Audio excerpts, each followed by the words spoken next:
Alright folks, John Rush here, Drive Radio, my son Richard Rush behind the camera. We're going to do a review of the 2016 Nissan Sentra.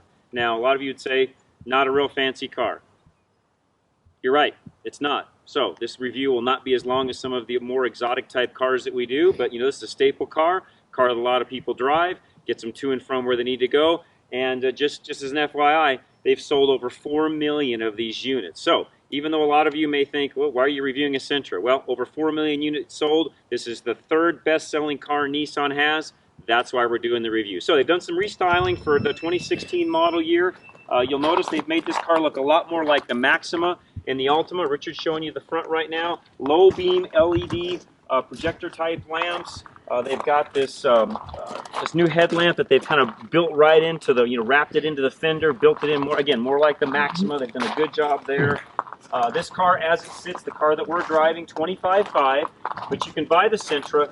Starts off with a 6-speed manual transmission, same 1.8 liter engine, 4-cylinder engine. 16,870 is where they start out at. So, sorry, 16,780. Got my numbers backwards there. So 16,780 is where the car starts out with. As you can see, this is the SL model.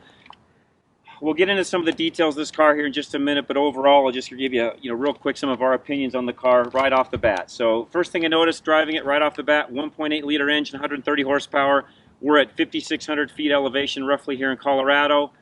Not enough power for our elevation. One of the things that I've noticed on it is if you're pulling out into traffic, you're really trying to get around somebody, trying to pass somebody, with the CVT transmission, you better give yourself plenty of room. Now, if you can get by with all of that, or some of you in lower elevations may not be as big of a deal, but up here at our elevation, there are cars of its class with more horsepower that actually, handle and run better, I should say, that have more power.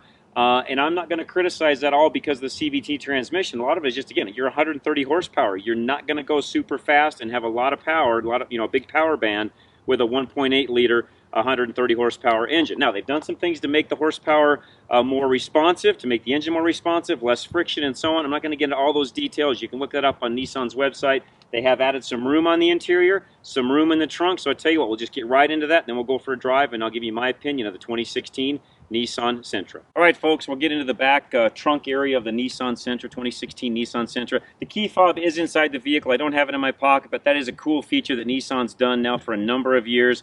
Fob in your pocket, purse, wherever. Don't have to ever get it out. Keyless entry all around. And again, key fob's in there. There's a button back here on the back hatch or on the trunk. Open it up and away we go. You will notice nice, big, spacious trunk. And I will say, I'll give it an attaboy on overall room. You fold the seats down. And, as far as the back seats down, you fold those down. We made a big, huge Costco run the other night for all the businesses that we have. We ended up with, 2 things of paper towels, 2 things of toilet paper, trash bags, you name it. We had this thing packed to the hilt, and I still had room for more. So even with all the goods we had in it, and my wife was thinking, there's no way we're going to get 2 full carts of Costco in this car. The reality is we had room to spare even after unloading two full carts. So plenty of cargo room in this car as long as there's only 2 people in it, because we did have to fold the seats down. Speaking of the back seats, let me do this. I'll just climb in the back seat and show you the room that's back here. They have added some leg room in the rear seat. So as I climb in, you'll notice for a small sedan, I've got plenty of leg room. So this seat is set for me right now, this front seat. I'm 5'10". But you can see, even right now, I've got, well over a hand's width of room, knee room, I should say here. So even if this seat came back further, I would be fine. One thing I will tell you on this car that I've noticed several different times, in fact, I just did it getting in right now, you tend to hit your head as a backseat passenger getting in and out right here. I'm not super tall, so anybody even taller than that, you'll notice I don't have a lot of headroom here, and the way they've angled and sloped this back portion of the roof down, I have hit my head several times getting in and out of the car. Now, granted, you would get used to that over time, but it's just something you should note. Looking throughout the soft touch materials that are inside, they've done a nice job on the upgrades on the interior. Richard can show you the door panel here on the side. Some reviewers will tell you that it looks pretty cheap and plasticky. Honestly, for $25,000 car, or a car that starts in the high teens, you know what, I'm not going to criticize all of that. I think they've done a good job on the interior styling of the car. And the other thing I will give this car an attaboy for is it is very quiet on the inside. I've had some folks actually say, well, gosh, John, you could go out and buy a Jetta or some of the other vehicles of that same class and get the same basic vehicle. Yeah, maybe. The one thing though I'll tell you about the Volkswagens, it will not be as quiet on the interior as what this car will be. So just a side note, you have to get out, drive the car, and be a judge for yourself. Let's move to the front seat. All right, climbing in the front seat now of the 2016 Nissan Sentra. And one thing that you'll make a real quick note of if you do any research on this car at all, 6 different models, 7 different packages to choose from out of all those models. There's a lot to choose from in the Nissan Sentra. Some of you are going to say, that's a great thing. I can tune it any way I want to, or I can buy the car any way I want to. Others will say, good grief, that's way too many choices. What do I do next? Frankly, I think it's too many choices. Nissan, I wish you could package things up a little bit more concise, create, 3, 4 models that people can choose from, and away you go. But some of you are going to like the fact that there's 6 models, 7 different option packages. Check it all out on the website. As we get into the front seats, you'll notice they've got a nice soft touch leather here. They have done a good job. And I will say, this car, despite the lack of power, it is a very comfortable car to drive. You would not know that you're in a small sedan driving it down the road. We just went on about an hour-and-a-half drive each way down to the southern Colorado area. My wife and I did. We frankly just got back, and I will say the car is comfortable. As far as back pain, all of that, there is none. The car is extremely well built as far as that goes. And the interior noise, it does not grind on you, wear on you at all. It's a very comfortable car to drive. I just wish it had more power. So we'll show you more of the interior features as we get into the drive. But I tell you what, let's go do that next. We'll go take a drive in the new 2016 Nissan Sentra. All right, folks, now we're driving the 2016 Nissan Sentra. And I'll let you listen to the interior here in just a minute as soon as we get across traffic. As I noted earlier, the car on the interior side of the fence is extremely quiet. That part of it I do like. I'll give it a real attaboy as far as the creature comforts inside and how they've done that way.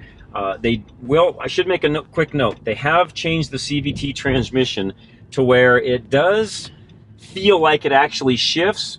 Although, given the fact that it does, it really doesn't change the power band of the car. So you still feel like you're driving a CVT. I really don't know how else to say it. When you get on the car, you just hear those RPMs run way up, and you really don't move anywhere until things start to engage, and that's just how the car works. So as I take a stop here real quick, I'm going to put it in reverse, and I know the lighting is not the greatest, but hopefully you can see. 7-inch screen. There are no dynamic grid lines, not a huge deal. You can still see where you're at, getting close to the curb as far as parking goes, seeing cars, back and forth. Some of the safety features on this particular model that we're driving that I wanted to make note of that I'll tell you right now. Series Eyes 3, turn the radio down. Nissan Connect, which is all built in here. Forward emergency braking, blind spot monitoring, rear cross traffic alert, and it's got a new active understeer control, all built into the electronic steering. They've redesigned the steering wheel. As you can see, it's got a much more sporty look to it. And I will say I love the look of the steering wheel. They've done a great job on that. Everything's very easy to navigate. Piece of cake that way. There is an eco mode in this car, and I will tell you that without even messing with any of that, I've averaged around 38 miles to the gallon driving this car. So really good fuel economy with the car, but again, just remember, it doesn't have a tremendous amount of power, so just keep that in mind. Dual climate control, which again, we just took a big trip in it, and my wife used her side, I used my side, so this is kind of a nice feature. Even though it's a small sedan, having the dual climate control works out really well. Cup holders, each door has one in the door pocket itself. You've got 2 in the middle, and I will give it another attaboy. This back cup holder is big enough to put some of the larger larger water bottles in, and you can actually fit that into this back cup holder, which is really great. Not much of a center console, though. As you'll notice there, you're not going to get a whole lot in there. A wallet, something maybe a real small ladies' wallet, something along those. Not a lot of room. There is a compartment here to put your phone in, although my wide phone is really tight getting in here, and it just flat does not fit. So you find yourself actually taking your phone and resting it down here in a cup holder. So Nissan, frankly, I'd rather do away with the power port that's here, have a wider place to put my phone, and just give me a USB plug back in here, which there already is, and I'm just fine with that. So you could actually have added a USB port and a power port in the console, gotten rid of this here, and frankly, for somebody like me, I'd rather have the room for my phone in the console. Just a side note. You'll notice a sunroof up above on this particular SL model, and it does add a nice feature to it. Sunglass holder here in the middle. Again, nice interior. Nissan, you've done a really good job. For those of you that are out, shopping, this is just my opinion now, you're going to have to be the judge of whether this vehicle actually fits you. Again, underpowered in my opinion, There's other vehicles in its class that compete easily with this car for the same price, that have almost as many creature comforts inside, and in some cases the same safety amenities as this car has. So, Nissan, have you done a good job? Yes, but it needs more power. I'm just going to tell you that right up front. Can you do more power and still keep 38 miles to the gallon? You're going to have to figure that out, Nissan. I can't. Those of you listening and watching and looking at a Nissan Sentra, it is a good-looking car. They've done a much better job of the looks of it. The old Sentras, frankly, were flat-out ugly. They have done a much better job of making this car really come to its own class, if you would, and it does look much more like an Ultima or a Maxima. So, check out the Nissan Sentra at your local Nissan dealer. When you're there, tell them John and Richard Rush from Drive Radio sent you.